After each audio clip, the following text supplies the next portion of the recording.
साथी नहीं है, वो गद्दार है भाई। वो गद्दार है, वो गद्दार है। किसी भी राजनीतिक दल के कार्यकर्ता को यह अधिकार नहीं है कि चुनाव के वक्त अपने दल के साथ गद्दारी करेगा इस देश में। अरे उनका केमिस्ट्री तो बराबर बदलते रहा। अरे बदलने का चीज है, केमिकल में रिएक्शन देखते हैं कि नहीं? केमिकल में रिएक्शन होता है ना, क्यों होता है? तो जो लिखेगा वही बताएगा ना। तो दूर वाला जो गए हैं, मैं जिला अध्यक्ष की हैसियत से आपको कह रहा हूँ, मैं हम लोग को भी जानकारी है कितने लोग निर्दलीय के साथ घूमे और लालटेन के साथ घूमे। वो 4 जून के बाद इस दल में नहीं रहेंगे, ये सुनिश्चित है। एक एनालिसिस कर्ता के तौर पे बताइए कि क्या होगा। हम चुनाव के बाद देखेंगे कि राकेश जी ने जो एनालिसिस किया था, उनका जो एनालिसिस है वो रिजल्ट के कितना करीब है, उससे हम अनुमान लगाएंगे कि पॉलिटिकल अनुभव आपको कितना है। अब आपको ये रियलाइज होता है कभी कि कहीं ना कहीं आप में कुछ कमी रह गई? अरे कमी तो रहना ही है। क्या रह गई कमी? अगर कमी नहीं हो तो भगवान हो जाएंगे हम। अच्छा बता दीजिए, कमी क्या रह गई? कमी रह गई क्या? जो पब्लिक कंसर्निंग हम लोग को करना चाहिए था, उसमें थोड़ी कमी रह गई। ईमानदारी से बोल रहा हूँ मैं। कि इस बार चुनाव में देखा गया कि आपके जदयू के लोग भी एक निर्दलीय प्रत्याशी के चुनाव प्रचार कर रहे थे, ये ठीक हुआ क्या? अंगणित पूर्णिया कॉलेज बताएगा, मैंने बताया। जहाँ पर मेरी रिस्पॉन्सिबिलिटी है पद के हिसाब से, मैं तो बोलूँगा। अच्छा बोलेंगे। इस पर मैं भी दोषी हूँ, मैं नहीं मानता हूँ कि नहीं हूँ। अगर 20% लोग हमसे नाराज हो गए कि हम नहीं मिल पाए, तो नॉट कॉन्वेंट कैंडिडेट, मेरा संगठन भी दोषी है, मैं भी दोषी हूँ। पूर्णिया में लोकसभा चुनाव संपन्न हो गया है और अब लोग एनालिसिस करने में लगे हुए हैं कि किस उम्मीदवार को पूर्णिया का ताज मिलने जा रहा है। इसी संदर्भ में बातचीत करने के लिए आज हम मौजूद हैं। पूर्णिया के जदयू के जिला अध्यक्ष राकेश कुमार जी हमारे साथ हैं, लेकिन आज जिनका जो हम इंटरव्यू लेंगे वो जदयू के अध्यक्ष के तौर पे नहीं लेंगे। इनका हम इंटरव्यू आज लेने जा रहे हैं एक एनालिसिस करने वालों के तौर पर, जो कि राजनीति को समझते हैं और जनता के बीच रहते हैं, और वो इस बात को बताएंगे कि पूर्णिया की जनता का जो मूड है वो किस तरह का रहा इस बार चुनाव में। राकेश जी, सबसे पहले हमारे दर्शकों के बीच आपका स्वागत है, और पहला सवाल हमारा ये है, हम आपसे जानना चाह रहे हैं कि इस बार का जो चुनाव हुआ कितना फेयर हुआ? 100%। इस बार का चुनाव 100% फेयर हुआ है, प्रशासनिक स्तर पर, राजनीतिक स्तर पर और सामाजिक स्तर पर। लोग को पूरी आज़ादी थी, जहां आपको मत देने हैं आप मत दे सकते हैं। गुप्त मतदान है, आपको मतदान से किसी न किसी को मैंने बाधा उत्पन्न नहीं कोई प्रभावित नहीं कर सका ना, बाधा उत्पन्न कर सका। अच्छा, जनता के बीच नेताओं ने तो अपना अपना मुद्दा जनता के बीच रखा, लेकिन जनता ने किन मुद्दों को एक्सेप्ट किया चुनाव में ज़्यादातर? देखिए, जनता अपने समस्याओं को प्रथम प्राथमिकता दी कि मेरे समस्याओं को देख कौन रहा है, उसका निदान कौन कर रहा है, और पूरा चुनाव जो है इसी पर केंद्रित रह गया, इसके बाहर नहीं गया। अच्छा, जनता की जो समस्याएं थी वो किस तरह की समस्याओं को वो प्राथमिकता दिया और उसको समझा कि इसका निदान हो रहा है या कोई करेगा या करने वाला है, तो किस तरह की समस्याएं थी वैसी समस्याएं? देखिए, समस्या हमेशा नया नहीं आता। आज सड़क बन गया तो कर बिजली का दिक्कत, बिजली मिल गया तो स्कूल का दिक्कत, स्कूल मिल गया तो हॉस्पिटल का दिक्कत, हॉस्पिटल मिल गया तो अन्य संसाधन का दिक्कत। ये समस्या को आप विकास से जोड़ कर देख सकते हैं। समस्या किसी व्यक्ति का निजी नहीं है। हम लोग को चुनाव में जो सामाजिक समस्याएं हैं, सड़क, बिजली, स्वास्थ्य, एजुकेशन, इसी पर लोग ये जो प्राथमिक सुविधाएं होती है, उनमें जो प्रॉब्लम था उसी को मुद्दा रखा हुआ। हम लोग जब रुपौली में घूम रहे थे तो एक जगह देखने को मिला कि लोगों ने कहा कि रुपौली प्रखंड में एक महाविद्यालय होना चाहिए। लोगों ने कहा कि हम लोग को नीतीश जी से बहुत आशा है, जब यूनिवर्सिटी खुलवा सकते हैं तो एक रुपौली में महाविद्यालय भी खुल जाना चाहिए, क्योंकि यहाँ जो है अति पिछड़ा का इलाका है, मध्यम वर्गीय लोग हैं, किसान लोग हैं, उनका संसाधन या उतना आय नहीं है जो अपने बच्चों को दूर जाके वो पढ़ा सकें। तो एक कॉलेज वहाँ चाहिए, ये चाहिए, और हम लोग एक्सेप्ट किया। देखिए, मेरा कहने का है कि देखिए, लोग का समस्या का स्वरूप क्या, यानी कि लोगों के बीच जब आप जाते हैं तो रियल चीज़ पता चलता है कि उसको क्या चाहिए, वो किस आशा में है। तो इस तरह का तो पब्लिक का डिमांड हुआ, ये तो डिमांड नहीं है। आप इसको डिमांड से मांग मत माने, आप इसको डिमांड मत देखिए। तो क्या कहें इसको? रुपौली में लोगों ने कहा कि मिडिल स्कूल खुल गया, सुधार हो गया, हाई स्कूल बन गया, लोग पढ़ रहे हैं, शिक्षित पढ़ने वालों की संख्या बढ़ी है, उसमें जो है मिडिल क्लास और गरीब की संख्या अधिक है।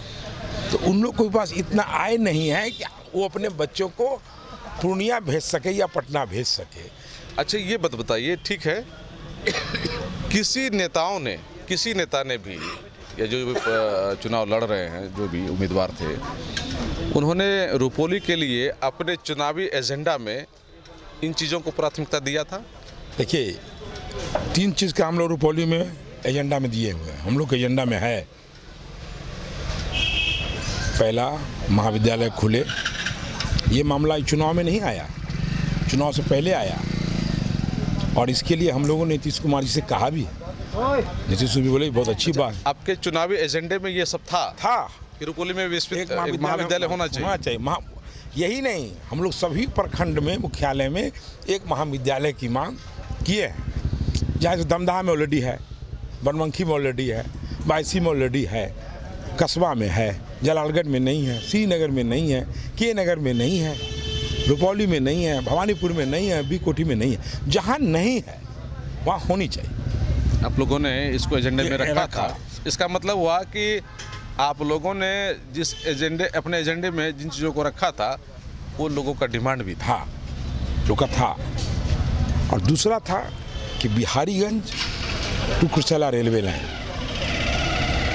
वो हम लोग के एजेंडा में था, है कि इसके लिए जनता दल यू, हमारे सांसद, हमारे नेता नीतीश जी, जो संघर्ष करना होगा, इसके लिए जो भी करना होगा, Biharigunj to Kursela railway line को हम लोग चलावेंगे, स्टार्ट प्रारंभ करावेंगे। और उसमें दमदहा भी आता है, रुपौली भी आता है। जो परियोजना लटका हुआ है उसको हम लोग शुरू कराएंगे। तो अच्छा, ये सब आपके एजेंडे में था? एजेंडे में है, वो है। और लोगों ने उसको एक्सेप्ट भी किया, नो डाउट। ये लोगों को लगा कि नहीं, ये ज़रूरत की चीज़ें हैं, आपने अच्छा एजेंडा बनाया है। अच्छा, वोटिंग जब हुआ, इन बातों पे तो हुआ ही, इसके अलावा और भी कोई फंडा चला? हाँ, फंडा चला। क्या चला? मोदी की गारंटी। मोदी की गारंटी चला। एनडीए का संकल्प, एनडीए का जो मैनिफेस्टो बना, जो संकल्प बना, वो चला, उसको लोगों ने एक्सेप्ट किया। देखिए, विपक्ष जो है वो सकारात्मक विपक्ष का भूमिका नहीं निभा पाया इस चुनाव में। वो मैंने हमेशा नकारात्मक सोच की ओर रह गया, हम लोग सकारात्मक में रह गए। नहीं, देखिए, हम ये कह रहे हैं, आप हम लोग और विपक्ष पर मत जाइए। अभी आपका जो इंटरव्यू ले रहे हैं हम, वो एक एनालिसिस करने वालों के तौर पे में ही कह रहा हूँ। जो सत्ता पक्ष जो पॉलिटिक्स किया यहाँ पर, वो सकारात्मक कर लिया। वो अब विपक्ष जो है वो नकारात्मक कर लिया। उसके उनको जो कुछ बताना चाहिए पब्लिक के बीच में कि मैं क्या कर सकता हूँ। अच्छा, ठीक है, वो तो आपने किया। आप ये बताइए, चुनाव अब तो जो होना था हो गया, अब आपको ये रियलाइज होता है कभी कि कहीं ना कहीं आप में कुछ कमी रह गई? अरे कमी तो रहना ही है। क्या रह गई कमी? अगर कमी नहीं हो तो भगवान हो जाएंगे हम। अच्छा, बता दीजिए, कमी क्या रह गई? कमी रह गई क्या? जो पब्लिक कंसर्निंग हम लोग को करना चाहिए था, उसमें थोड़ी कमी रह गई। ईमानदारी से बोल रहा हूँ मैं, बस एक कमी यही रह गई। 80% किए हम लोग, लेकिन 20% कमी थी जो छूट गया। आप भी कहते हैं हम लोग, हम ये कहते कहिए ना कि जो सत्ता के लोग हैं, या फिर जो तो हम लोग हैं। अच्छा, इस जगह हम लोग हैं। नहीं, हम आपका इंटरव्यू एक जिला अध्यक्ष। नहीं, देखिए, जहाँ पर मेरी रिस्पॉन्सिबिलिटी है पद के हिसाब से, मैं तो बोलूँगा। अच्छा, बोलेंगे। इसमें मैं भी दोषी हूँ, मैं नहीं मानता हूँ कि नहीं हूँ। अगर 20% लोग हमसे नाराज हो गए कि हम नहीं मिल पाए, तो नॉट क्वालिफाइड कैंडिडेट, मेरा संगठन भी दोषी है, मैं भी दोषी हूँ। हमें भी जाना चाहिए था, जब मैं नहीं जा सका, जाना चाहिए था, ये मेरा भी फर्ज है। तो वो कमी रह गई। कमी रह गई, जो उसको हम लोग व्यापक स्तर पर सुधारेंगे। और 6 महीना के अंदर हम लोग जनता के बीच में एक नया स्वरूप देंगे। ये तो आप लोग ने, आपने फील किया जब जनता के बीच गए, तो जनता ने क्या क्या फील करवाया आपको कि आप में ये कमी है, आपने ये गड़बड़ी की? जितनी हम में कमियां थी उन्होंने बताया और हमें सुधार करने का मौका दिया। 2-4 ठो बता दीजिए ना। नहीं, अब देखिए जो वो जनता और मेरे बीच का मामला है, इसमें आपको नहीं बताया है। वो आप लोग भी घूमे हैं, आप लोग को नहीं बताया, वो मेरा और उनका मामला है। हाँ नहीं ठीक है, लेकिन देखिए ठीक है, हम ये नहीं कह रहे हैं, हम फिर बार बार वही कह रहे हैं कि आप अपने आप को तुरंत जिलाध्यक्ष बना लेते हैं। हम कहते हैं कि एनालिसिस करता के तौर पे बताइए कि जनता ने वर्तमान सांसद या फिर उनके सत्ता पार्टी ही मान लेते हैं हम, है ना, उनके लोगों को क्या क्या बताया कि आप में ये कमी थी, वो कौन सा कमी थी? कमी कुछ नहीं था, उन्होंने समस्या निदान की ही बात की, कोई व्यक्तिगत डिमेरिट नहीं बताया कि आपका चाल चलन खराब है, आप खराब हो, ये नहीं बताया उन्होंने ये कहा कि इन सब इश्यूओं पर काम तेजी से होना चाहिए, जो नहीं हुआ। अच्छा ठीक है, जैसे इतना ही कहा आपको। हाँ। लेकिन हमको ये बताइए, हम जब मीडिया के तौर पे घूम रहे थे, हाँ। तो लोगों ने ये हमें बताया कि सांसद जी कभी भेंट करने नहीं आए, कभी मिलने नहीं आए, गए तो उनके पास काम नहीं हुआ। क्या आपको जनता इस तरह की बातें नहीं बताई? देखिए अब क्या बोले कि जनता ने अपनी समस्याओं से हम लोग को अवगत कराया, कुछ समस्याएं बताया। हम लोग भी इंसान हैं और 5 साल का जो पीरियड होता है वो पीरियड बहुत बड़ा नहीं होता है। एक मुखिया भी 5 साल में अपना वो पंचायत नहीं घूम पाता। नंबर 1 गए हैं हम लोग, और हम जिला अध्यक्ष के हैसियत से बोल रहे हैं, एक लाइन आपको कि ये जो अफवाह उठाया गया कि सांसद जनता से दूर है या जनता से मिलते नहीं हैं, ये विपक्ष का एक सुयोजित चाल था, जो 6 महीना पहले से एक गिरा हुआ हरकत जो राजनीति में नहीं होना चाहिए था, किसी के बारे में ऐसी गलत धारणा, पब्लिक के बीच में झूठ बोलना। जब हम लोग जब स्पीड हो गए घूमने के लिए, तो वही जनता कि आपका ये कहना है कि आप लोग लगातार घूम रहे थे, घूम रहे थे, लोगों से मिल रहे थे, और जनता ने जो लोगों ने ये कहा कि सांसद से भेंट नहीं हुआ है, वो लोग गलत बोले। नहीं, उनको बताया गया गलत, वो तो भोला जा हुआ है, वो तो निरी है बेचारा, भोला है। उन लोगों क्या, उनको तो बता दिया कोई आदमी के, उनको बता दिया कि देखिए आप सांसद से मिले थे। विपक्ष के लोगों ने उनको समझाया, तो उनको समझा दिया कि देखिए आप तो सांसद से मिले हैं, लेकिन मीडिया वाला पूछेगा तो बोलिए कि हम नहीं मिले। हाँ, ये प्रोपगंडा था। अभी आप संजय जी, भोला जनता ने झूठ भी बोल दिया। हाँ नहीं, झूठ नहीं बोला। उसको क्या मतलब है, मकई कट रहा होगा, उसको जाकर वहाँ माइक लगा पूछिएगा अभी, तो उसको तो मकई पर ध्यान होगा कि आप पर ध्यान होगा। अब जो बोलिएगा सब में बोलेगा। हाँ, आप सुनिए एक बात और। अच्छा बताइए। अभी चुनाव खत्म हो गया, चुनाव पीरियड में कम से कम 200 यूट्यूबर इस शहर में घूम रहा था, क्या आप जानते हैं? परमानेंट जो आप लोग 10-20 लोग हैं वो हैं, लेकिन अचानक 200 यूट्यूबर चैनल बढ़ोतरी हो गई अचानक चुनाव में। एक पंचायत में 3-3 को यूट्यूबर चल रहा है। चला ये लोग, हम लोग सोचते थे ये लोग कौन चैनल भाई, हम लोग तो भेंट नहीं हुआ, हम तो संजय जी को खोज रहे हैं, तो पाठक जी को खोज रहे हैं, तो फल्ला खोज रहे हैं, जिससे हम लोग का रूबरू जो पूर्णिया का लोग है आज कहाँ है वो लोग? कहीं जहाँ चुनाव है वहाँ काम कर रहे हो? नहीं, आप क्यों नहीं गए? हमारा तो ये क्षेत्र है, तो हम तो इसी क्षेत्र में करते हैं। यूट्यूबर का इतना बड़ा क्षेत्र है, हो गया क्या, वो चला गया दिल्ली में प्रचार करने। तो जब वो काम ही करता है वही तो घूमते रहेगा। वो लोग एक गलत काम करके गया, हर जगह गलत कर रहा है, पैसा लेता है, और वो लोग जाके खाली गलत सलत प्रचार करना है। अच्छा ये बात बताइए, ठीक है गलत ही किया आपके हिसाब से, जिला अध्यक्ष के तौर पे आप बता रहे हैं कि गलत किया, उसका दुरुपयोग किया गया, आप सत्ताधारी पक्ष होने के नाते उसका काउंटर कर पाए? किसका? चाहे यूट्यूबर हो चाहे विपक्ष हो। क्या करेंगे, क्यों करेंगे? हमको जाना जनता के बीच में है कि यूट्यूबर और विपक्ष के पास घूमना है हमको। हमने जनता को समझा, जनता को जब हमने बीच में गया, हम लोगों ने, जनता ने माना इस बात को कि सांसद जी घूमते रहते हैं। हाँ माना। अब बताइए 7 दिन पहले तो कहाँ रिएक्शन खत्म हो गया, कैसे खत्म हो गया रिएक्शन? जब हम लोग जब स्पीड कर दिए तो वो लोग घट गया।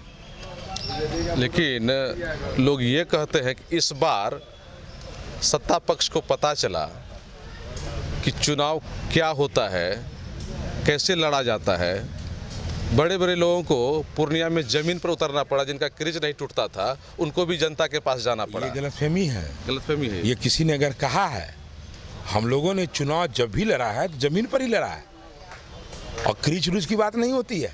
जब चुनाव लड़ते हैं तो अपने सिद्धांत और प्रिंसिपल से, अपने नेता पर विश्वास करके, अपने गठबंधन पर विश्वास करके और जमीन पर चुनाव लड़ते हैं। वो लोग नहीं हैं जो आज आए बैठे, आज पूर्णिया का बेटा हो गए, कल मधेपुरा का बेटा हो गए, परसों किशनगंज का बेटा हो गए। वो नहीं है, पूर्णिया का बेटा है तो है। यानी कि जनता आपके समर्थन में, सत्ता पक्ष के समर्थन में वोट किया और जादू चला मोदी जी का। हम क्या बोले, जब मेरा नेता मोदी है, मेरा नेता नीतीश है, तो जादू किसका चलेगा? यहाँ जादू तो नहीं का चलेगा। नीतीश जी का नहीं चला कि मोदी जी का, सबका चला? सबका चला। नीतीश, मोदी और नीतीश का जो केमिस्ट्री है उसको सब लोग नहीं पकड़ सकता है इस देश में। अरे उनका केमिस्ट्री तो बराबर बदलते रहा। अरे बदलने का चीज़ है, केमिकल में रिएक्शन देखते हैं कि नहीं? केमिकल में रिएक्शन होता है ना, क्यों होता है? तो जो लिखेगा वही बताएगा ना। तो दूर वाला देखने वाला बोलेगा कार्बन डाइऑक्साइड बड़ा ही, देखिए ये बड़ा बयान है आपका, केमिकल में रिएक्शन होते रहता है। होगा ही, क्यों नहीं? लेकिन नीतीश जी बोल दिया अब नहीं होगा कभी, आप बोल रहे होते रहेगा। राजनीति में आप जान लीजिए अनिश्चितताओं का दौर होता है। आज देवगौड़ा का बेटा रेप केस में फंस गया, इस पर भी डिबेट कीजिए ना आप। जब नीतीश कुमार, सुनिए ना, जब नीतीश कुमार जी को आप ऐसा करें तो देवगौड़ा का बेटा रेप केस में फंस गया। हम अपने तरफ से कुछ नहीं कह रहे। आपने कहा कि केमिकल रिएक्शन बराबर होते रहता है। नीतीश कुमार जी ने कहा कि कभी नहीं होगा। सुनिए, नीतीश कुमार जी ने हमेशा कहा होते रहेगा। नहीं, उन्होंने ये कहा कि मैं अपने प्रिंसिपल से और अपने सोच से हम कहीं बाहर नहीं जाऊंगा। जब सुनिए, फिर सुन लीजिए ना, समझे। जब बिहार के लिए, बिहार के विकास के लिए कुछ भी करना पड़ेगा तो नीतीश जी के लिए कोई दिक्कत नहीं है। बिहार आगे, बिहारी आगे, फिर नीतीश कुमार आगे। हम लोग का ये फंडा है। देखिए, कुछ भी करने के लिए, बिहार के विकास के लिए कुछ भी करना पड़े, इसमें कुर्सी छोड़ना भी आएगा क्या? हाँ, छोड़ सकते हैं, कोई बड़ी बात है। ये कुर्सी किसी का है क्या? क्या बोले नीतीश जी, हम पकड़ ले रहेंगे, हम ही रहेंगे? बोले आज तक किसी को? जब तक बिहार की जनता सेवा दे रहा है, जिस दिन बोल देगा वोट नहीं देगा, बात खत्म हो गई। ये राजनीतिक में ही सब सोचा जाता है क्या? अगर उस हिसाब से सोचिएगा, अगर उस हिसाब से सोचते हैं कुछ देर के लिए, तो आपकी पार्टी तो तीसरी नंबर की पार्टी है। कौन बोला तीसरी नंबर की? तो आपको तो मुख्यमंत्री का पोस्ट कम से कम नहीं लेना चाहिए। क्यों नहीं लेना चाहिए? ईमानदारी से कौन है? हम लिए कहाँ? हमको नरेंद्र मोदी जी और अमित शाह जी ने दिया कि आपसे सफल नेतृत्व करता इस बिहार में कोई नहीं है। संख्या बल पर नेतृत्व की संख्या नहीं चुनी जा सकती है। लेकिन जनता की नजर में, कौन जनता? जनता की नजर में तो आपको तीसरे नंबर पर रखा कि नहीं, आप मुख्यमंत्री बनने के लायक नहीं है। जो उनको जो वोट आता है, हमने गठबंधन जनता के साथ जाएंगे। संजय जी, नहीं, जवाब नहीं, जवाब आप सुन लीजिए। जनता ने उस चुनाव में बिहार में नीतीश कुमार के नेतृत्व को वोट दिया था। उनके नेतृत्व में चुनाव लड़ा गया था। सबसे कम सीट आपको ये कौन लीजिए, आपको हम दोनों आदमी साथे गए, आपको ज्यादा पैसा कमा लिए, हम कम कमा लिए। तो ये अगर उस पर देखिए जिला दीजिए, अगर उस पर बात करें तो 2014 में नीतीश जी के नेतृत्व तो मात्र 2 सीट आया था। हमारे पास मेरे कॉन्फिडेंस और इसमें 42 सीट आया, 43 सीट। हाँ, 45 के लगभग 45। हाँ, तो उस हिसाब से तो अगर सही बात कहते हैं तो जनता के निर्देश के आलोक में आपको तीसरे स्थान पे है, तो आपको मुख्यमंत्री तो कम से कम नहीं बनना चाहिए। नहीं बनना चाहिए मुख्यमंत्री। लीडरशिप मेरा है बिहार में, मेरे नाम पर वोट है। आपके नाम पर वोट है, लेकिन आप ही को वोट नहीं है। कौन बोला वोट नहीं है? कौन बोला वोट नहीं है? देखिए, ये अंकगणित के आंकड़ा में ज्यादा मत भूल जाइए। इसको छोड़ दीजिए। अब हम दूसरा मुद्दा को थोड़ा चेंज करते हैं। अब पूर्णिया पे चले आते हैं। उधर हम लोग बोलते बोलते चले जाते हैं। ये कह रहे थे कि पूर्णिया में जो इस बार चुनाव हुआ, जो रिजल्ट होने जा रहा है, एक एनालिसिस कर्ता के तौर पे बताइए कि क्या होगा। हम चुनाव के बाद देखेंगे कि राकेश जी ने जो एनालिसिस किया था, उनका जो एनालिसिस है वो रिजल्ट के कितना करीब है, उससे हम अनुमान लगाएंगे कि पॉलिटिकल अनुभव आपको कितना है। तो ये बताइए कि इस बार का जो रिजल्ट होने जा रहा है पूर्णिया में, वो कैसा होगा? रिजल्ट सकारात्मक होगा। पूर्णिया में शांति किनका सकारात्मक? पहले सुन तो लीजिए। पूर्णिया का रिजल्ट सकारात्मक होगा। पूर्णिया का रिजल्ट शांति और अमन चैन के लिए होगा। पूर्णिया का रिजल्ट विकास के लिए होगा और पूर्णिया वासी की खुशहाली का रिजल्ट होगा।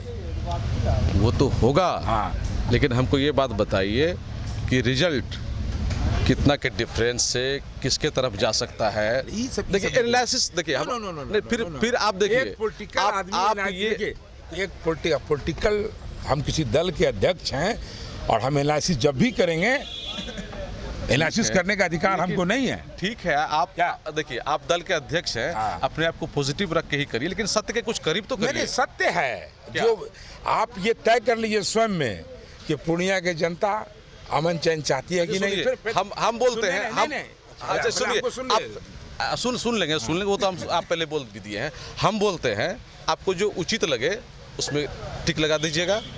संतोष कुशवाहा जी 5 लाख वोट ला करके जीत रहे हैं, या संतोष कुशवाहा जी 1 लाख वोट से लीड से जीत रहे हैं, 50,000 से जीत रहे हैं, 10,000 से जीत रहे हैं, ये हार रहे हैं। पूर्णिया की जनता के पर हम लोग को विश्वास है, जो काम किए हैं उस काम के आधार पर एनडीए गठबंधन के प्रत्याशी संतोष कुशवाहा जी का जीत सुनिश्चित है। मतलब कितने मतों के अंतर से? इसका कोई अर्थ है? ये कोई अर्थ है कितना से जीतेंगे? अरे लोग ये जानना चाह रहे हैं। वो लोग जानना चाह रहे हैं, उसके लिए 4 जून है ना। वो तो सबके लिए टाइम फिक्स है। देखिए हमारा प्रोग्राम ही था कि हम देखना चाह रहे हैं कि ये कौन लोग कितना नजदीक जा सकते हैं। एनडीए प्रत्याशी, एनडीए समर्थित प्रत्याशी जनता दल यू के तब हम ये मान लें कि आपका तब ये मान लें कि आपका कॉन्फिडेंस लेवल इस मामले में कम है। काहे कम है? हम इतना आपको श्योर बोल रहे हैं कि मैं जीत रहा हूँ, मैं जीत गया हूँ। बताइए ना कॉन्फिडेंस लेवल कितने वोटों के अंतर से? अंगणित पूर्णिया कॉलेज बताएगा, मैंने वो तो फाइनल होगा। हाँ, संभावित बताइए। नहीं नो जीत हम कह रहे हैं, जीत सुनिश्चित है, ये बता रहा हूँ मैं आपको। जीत सुनिश्चित है, इसको देखिए ना। लेकिन डिफरेंस पता नहीं है। क्यों डिफरेंस? छोड़ दीजिए ना। हम बोलेंगे अभी बोल देंगे हम कुछ मालूम हम 4 गुना ज्यादा जीत गए, तो आप ही कहिएगा आप तो कम आंक लिए थे, आपका एनालिसिस गलत था। ये तो आपके लिए अच्छी बात होगी। नहीं आप 5 बोले थे 75 से जीत गए। नहीं, इसलिए नहीं, ये तय है कि जीत सुनिश्चित है। लेकिन बताएंगे नहीं कितने से जीत रहे हैं। अभी क्या बताने के दो, जो जनता निर्णय दिया है, जनता का निर्णय को तो मौका दीजिए वहाँ खुलने का। अरे एग्जिट पोल में बताया जाता है। एग्जिट पोल नहीं है हम। लेकिन आपका एनालिसिस पार्टी स्तर पे होगा। मेरा एनालिसिस यही है कि हमारे पार्टी के उम्मीदवार जो एनडीए समर्थित वो चुनाव जीत रहे हैं, ये सुनिश्चित है। अच्छा तब ये बताइए, उससे तो आप पीछे भाग गए, ये बात पीछे बताइए। नहीं भागे, क्या भागा पीछे? हम अंगणित में क्यों जाएंगे हम आपका? इसके लिए पूर्णिया कॉलेज है ना, 4 तारीख नहीं, वो तो इंतजार करना पड़ेगा ना। इंतजार करना ही चाहिए, वो तो इंतजार करना पड़ेगा। इंतजार करना ही चाहिए। लेकिन आपका हमरे बोल देने से कोई सर्टिफिकेट जारी नहीं हो रहा है वहाँ। नहीं होगा जारी, लेकिन लोगों का कॉन्फिडेंस लेवल जदयू वाले एकदम पूर्णिया के जनता का एनडीए प्रत्याशी के प्रति, मोदी के प्रति, नीतीश के प्रति अच्छा ये बताइए एकदम ये बात बताइए, हाई मोरल बना हुआ है। ये बात बताइए, ये सभी जाति धर्म का वोट आप लोगों को मिला कि नहीं मिला?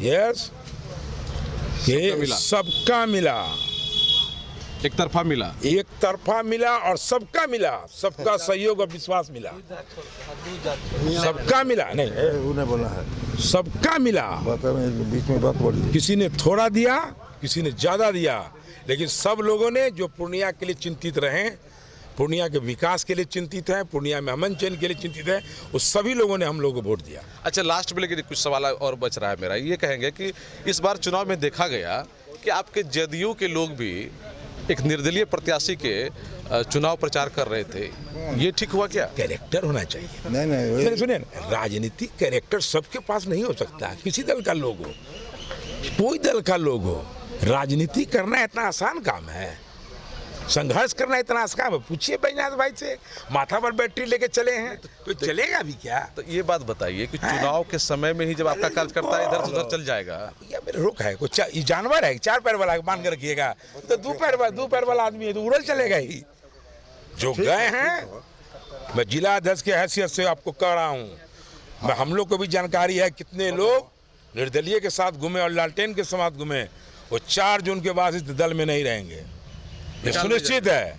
निकाल क्या होते, खुद निकल गए भी हैं, जो इधर उधर कर रहे हैं बीच में, वो कोई नहीं बचेंगे, वो सभी दल से बाहर हो जाएंगे। ऐसा बात तो नहीं हुआ, कार्रवाई होगी उस पर। कार्रवाई नहीं रहेंगे तो कार्रवाई करने क्या जरूरी है? कार्रवाई करके ही ना निकालेंगे? नहीं, कोई कार्रवाई नहीं, सीधा निकालो इन सबको बाहर। अच्छा, वैसे लोग कितने हैं लगभग? जो भी होंगे उस सबका हम लोग अपना अपना स्तर से देखवा रहे हैं। सब सूची में है? सब सूची बन रहा है, सबको सूची आएगा और 4 जून को फाइनल हो जाएगा। 4 जून को ही जो 4 जून होगा। को 2 होगा। एक हम लोग माला पहनेंगे यहाँ, पूर्णिया की जनता जो हम लोग को जिताएगा उसके साथ रहेंगे, और कुछ लोग को मातम भी मनवा देंगे उसी दिन। कुछ लोग जो जदयू के साथी है उसको भी भगा देंगे। साथी नहीं है, वो गद्दार है भाई।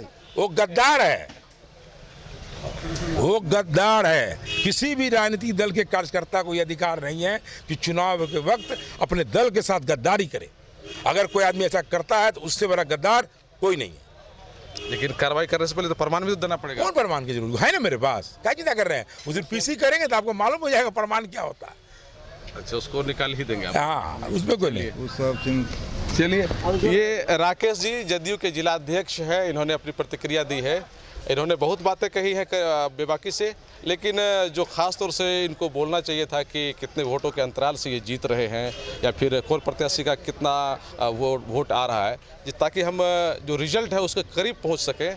इस पर इन्होंने गोल मटोल जवाब दिया है। कोसियालों के लिए सुमित के साथ में संजय कुमार। टीवीएस का नया शोरूम अब पॉलिटेक्निक चौक पर, गर्ग यूबी टीवीएस पूर्णिया। 35 वर्षों से लगातार आपकी सेवा में। नए ब्रांच के साथ प्रत्येक टीवीएस की खरीदारी पर पाएं एक निश्चित उपहार। अगर आप टीवीएस गाड़ी के शौकीन हैं और गाड़ी खरीदने के लिए पूरे पैसे नहीं हैं, तो कोई बात नहीं, मात्र 4,999 रुपए में डाउन पेमेंट पे ले जाएं टीवीएस की 2 व्हीलर गाड़ी। फाइनेंस की भी सुविधा हमारे यहाँ उपलब्ध है। तो अधिक जानकारी के लिए संपर्क करें Garg UB TVS, near Indian petrol pump, polytechnic Chowk, Purnia. Contact number 9031 780 331, second number 94 720 69792।